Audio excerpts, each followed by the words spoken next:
Another of President Biden's priorities during his trip to Israel today, securing the release of hundreds of hostages held in Gaza by Hamas. As many as 13 are believed to be Americans. In Tel Aviv, special correspondent Willem Marks has the story of one woman with 5 relatives held hostage and the desperate hours spent to bring them home. Every Saturday evening throughout this year, thousands of Israelis crowded a traffic intersection in central Tel Aviv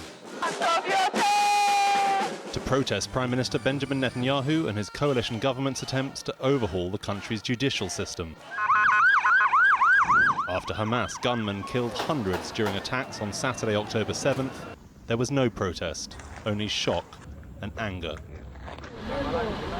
But outside Israel's Ministry of Defense the following Saturday, much smaller groups once more gathered to grieve and demand government action over dozens of people still missing after the attacks. Many assumed to be held hostage by Hamas and other armed groups inside Gaza.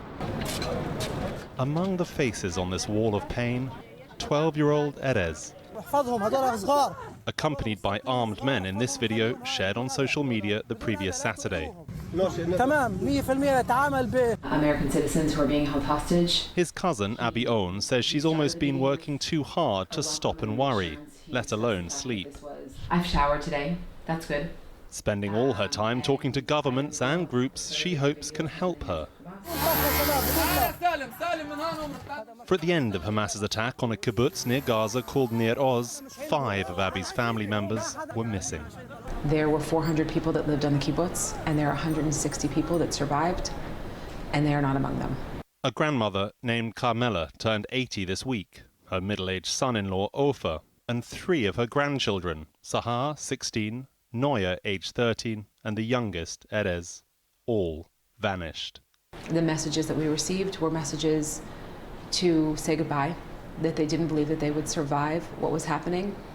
And the message that sticks with me the most is from one of the mothers that survived that said this was a Holocaust. Carmela is one of around a dozen Americans the US now says are held in Gaza. Their whereabouts an apparent priority for President Biden, who arrived in Israel today after talking with Abby and others last week on Zoom. Right across Israel, hundreds of communities are mourning loved ones killed in the attacks by Hamas. But there are some families who face a different kind of anxiety with their relatives held in Gaza against their will at a time of unrelenting airstrikes on the territory. The U.S. government, up until this point, has been unbelievably supportive.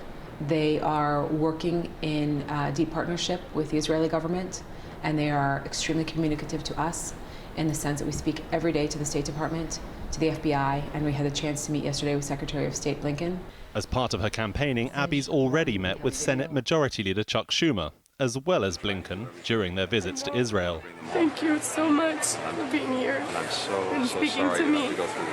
For the families of the missing, there's an unrelenting agony of not knowing the fate of their loved ones, something that I don't think most of us can truly understand, truly contemplate if you're not in their shoes. It felt like a human interaction. It didn't feel like a governmental interaction. It felt empathetic and humane, and he has deployed his special envoy for hostages to the region, to Israel, for the foreseeable future.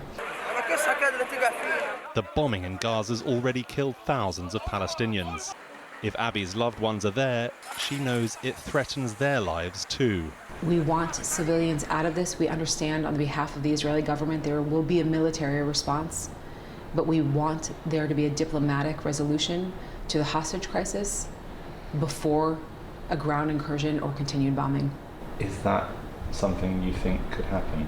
I think if we continue to put pressure, to say their names and continue to speak about hostages, I think it is an awful, awful challenge for the government to figure out how to respond to the terror and save hostages at the same time. At this moment of massive uncertainty, it's a task several governments are quietly trying to achieve. For the PBS NewsHour, I'm Willem Marks in Herzliya, Israel.